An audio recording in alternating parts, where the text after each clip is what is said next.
Hey everyone, welcome back to another Iron Man from Scratch video. The account is really starting to come along. Last episode, we dipped our toe back into the pool of quests and unlocked a major gear upgrade in the Iban Staff. It's about time we continue on that same path and really knuckle down to smash out some more quests. So much content is unlocked behind them, and in the long run, we're going to want those Barrow's gloves and maybe even the quest cape itself. Let's get cracking. So normally I ask you all a question around this point, but not today. Rather, I just want to take a moment to quickly say a huge thank you to you all. Some of you may have seen that the channel hit 2,000 subscribers throughout the week, which is just mind-blowing. The support has been immense, and I just never expected this when I started posting videos a few months ago. It's not just about the subs, that's just a number at the end of the day. It's also just all the comments below, you guys supporting the video and the discussions that we have. And also, so many of you have messaged me in game just to say hi or that you enjoy the videos, and it really does mean so much, like that you went out of your way just to do that. I'm really glad you are enjoying the content, greatly appreciate the support, and thanks again. Rightio, enough soppy chit chat, let's get into the grind. It wouldn't be a proper Iron Man progress video without a farm run or a birdhouse run, which you just saw in the background. And during that, we managed to knock out another medium diary task, which was to harvest the strawberries. We haven't actually been back to this patch even though we planted those a while ago, so that was nice to get out of the way. Now, to dig into those quests. Our journey is going to start here in Keldagrim with Between a Rock. We're just going to progress as much of it as we can before we move on. So the quest is going to bring us over to Ice Mountain where we can grab ourselves an ammo mold while we're here, not for the quest, just in general. So while I was down here in the cave for the quest, I was just blasting some scorpions with the Iban Staff, since we went through the hassle to unlock it last episode and got level 50, but we never got a chance to use it, so I just wanted to break it in a little bit. Do you need an Iban Staff to kill level 14 scorpions? I don't think so. Is it worth it? Definitely not, but it sure is fun, and I'm sure we'll make plenty more death runes in the long run. We'll be playing this account for a long time, so why not have some fun with it?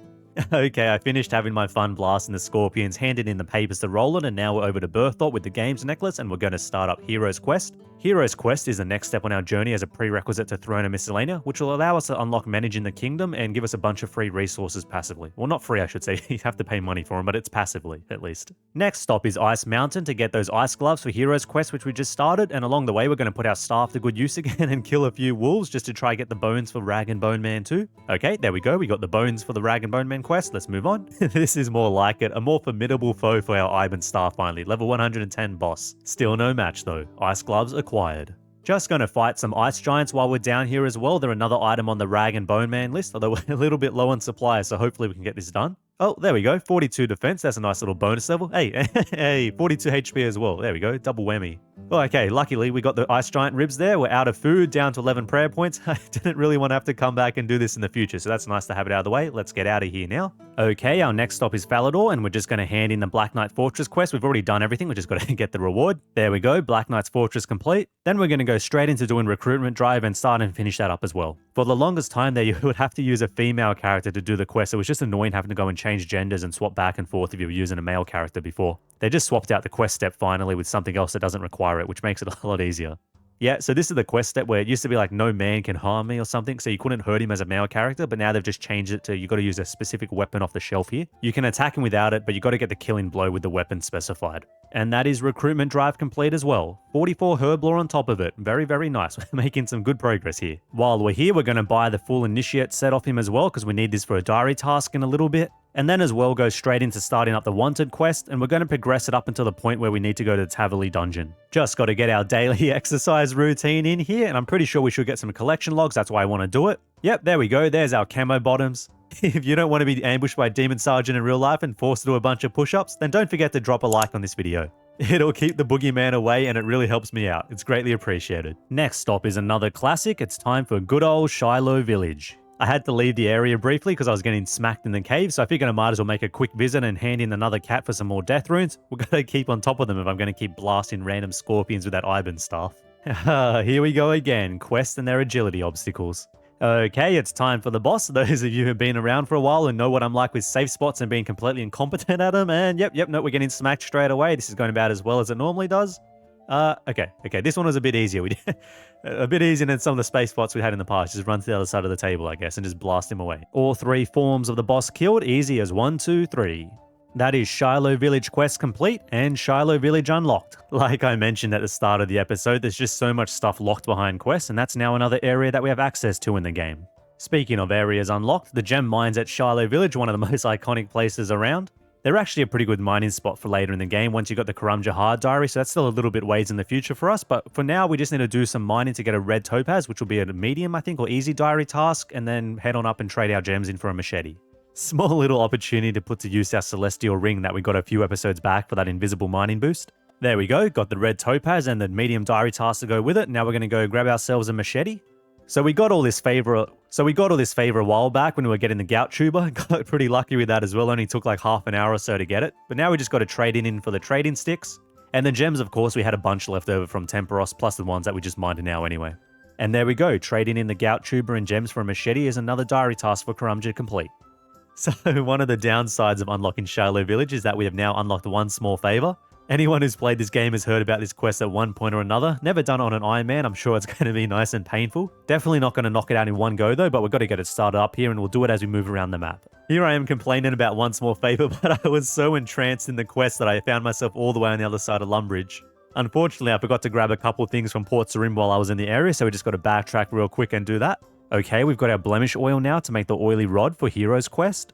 And then while we're here, we're going to swing by Entrana as well to grab ourselves the fire feather too. Quickly going to whip up the oil for our fishing rod for Heroes quest before I forget. And now let's go pickpocket some ham members. Just going to bring these pieces with me so I remember what I have. We need 2 of each for the quest. Okay, wow, we got pretty much everything you would normally come to the ham members from in one inventory. We got a bunch of the outfit pieces, plus the polished buttons, which are needed for animal magnetism. We already have some though, but if you didn't get them from Dig Site or Fishing Trawler, you can get them from here. Same with the rusty sword, you need that for a diary task in Ardoin, but we got it from Fishing Trawler, but we got, yeah, just a spectrum of everything. We seem to be getting the outfit pieces really fast as well. I could have sworn they were a much higher rate than that. I'm going to have to go check the wiki after this. Okay, yeah, it all makes sense. Now I had a look at the wiki. Normally they are like 1 in 100, which makes sense because I always remember them being such a pain in the backside to get.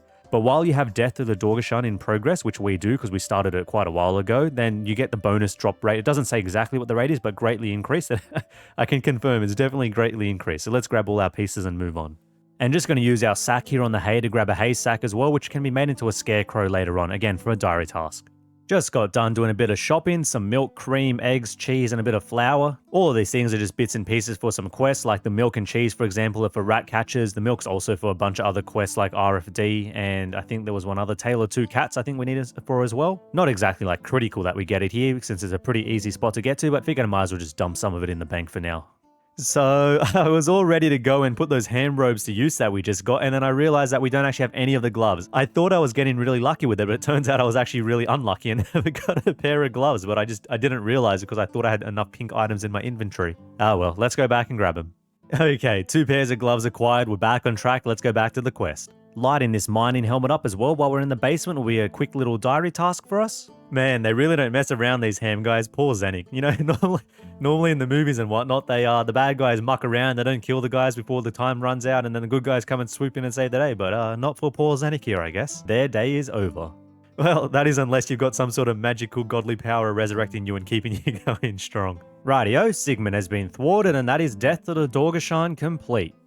One thing leads to the next. Since we're here, we can steal from these average Dorgashan chests to get ourselves a bullseye lantern, which we're going to need for Tears of Guthix in a moment. Okay, moving right along, we're going to go straight into starting up another slice of ham. This is a interesting action camera angle to say the least. And that is another slice of ham complete. So I had one hiccup while doing another slice of ham. There's a part of the quest where you go into the Lumbridge Swamp Caves, and I was meant to knock out Tears of Guthix then, but I didn't realize it was going to take me out pretty much straight afterwards to finish the quest, so I missed doing it. Anyway, just got to backtrack and quickly knock it out now. Luckily, it's not a very long quest anyway, it only takes a few minutes.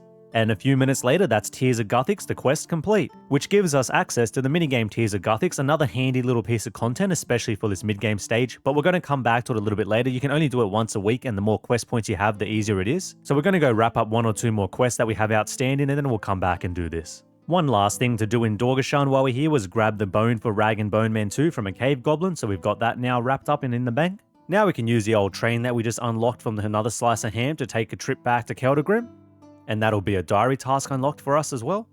And we've pretty much come full circle. We're back in Keldagrim where this little questing run all started. We're just going to show him the gold bar to progress between a rock and then head on and do a few more things. We're moving right along with Temple of the Eye now. This is actually the first time I've ever done this quest, so it's the first time I've had to deal with this random little puzzle quest, and can't say I'm enjoying it too much. I didn't realize the quest pretty much takes you through an entire run of the Guardians of the Rift minigame. I mean, it makes sense given it's pretty much like the tutorial/introduction quest to unlock the activity, but it never crossed my mind for some reason. I must admit I have absolutely no idea what's going on here. I'm just following along with the prompts from the quest. I've never done the minigame myself yet. I have only heard good things about it, just not something I needed to do on the main, so I never got around to it, but definitely part of the plans for the future to come here. Oh, we just got a sneaky 25 runecraft in there. Oh wow, a few seconds later, 26 runecraft in as well. For some reason in the back of my mind, it wasn't expecting to get experience from the tutorial quest, but I guess you get the full thing like normal. There's 27 runecraft. These runecrafting levels are flying along. Oh, hey, and 1300 total level as well. Wow, okay, I wasn't expecting that. That just snuck up on me. I didn't realize we were so close. Nice, very nice.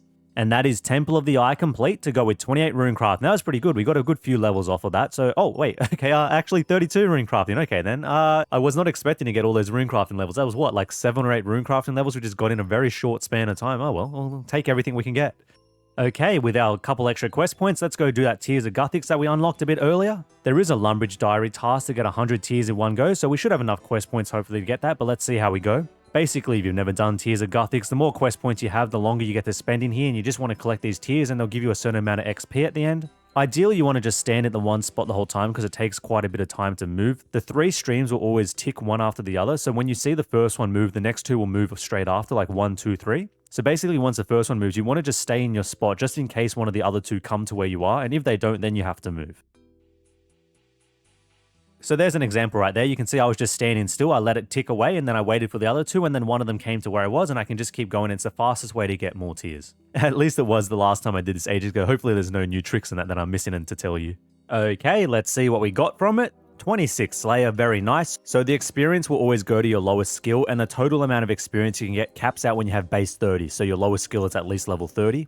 We also got our 100 tears, which was awesome. So we've got the Lumbridge and Draenor Diary task complete too, which is a pain if you don't get it because you can only do this once a week. Just a quick pit stop to the furnace on our way to the bank to craft this golden cannonball for Between a Rock. Okay, we're back to our good old sandstone rocks in the desert because we need some mining levels for lunar diplomacy and other quests later on. As I think most Iron Man do, we might as well do it the early levels here at sandstone because we need the sand to make glass for crafting training later on.